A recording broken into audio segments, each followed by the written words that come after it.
RCM मध्ये.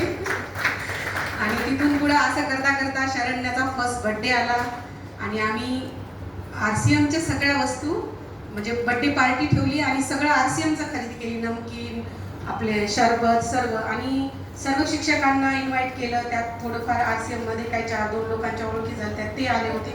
सर्वांना product खूप आवडले. तेव्हा आमचा विश्वास बसला की अरे आपल्याला तर आवडलं, पण आपल्या इथं जे पाहुणे म्हणून इन्व्हाइट केलं होतं त्यांना पण आवडलं. सगळे मला विचारत होते, कारण कुठे गेलं तर कॉमन आपलं फरसाण चिप्स हेच असतं, पण इथं युनिक दिसत होतं शरबत वगैरे. आणि विचारलं की हे काय आहे काय आहे, काही लेडीजनी विचारलं. मी म्हणलं असं असं आहे, छान आहे, हेल्थला चांगलं असते हे असं बोलत. आम्हाला पण एवढी माहिती नाही, पण आम्ही वापरतोय, खूप चांगले आहेत.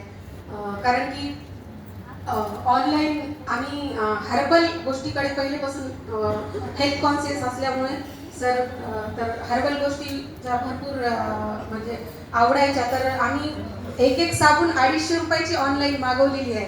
पण इथं एका गोष्टीमुळे इम्प्रेस झालं की हर्बल आहे आणि स्वदेशी आहे. तर इथून सुरुवात केली आणि सगळं आम्हाला चांगलं वाटलं.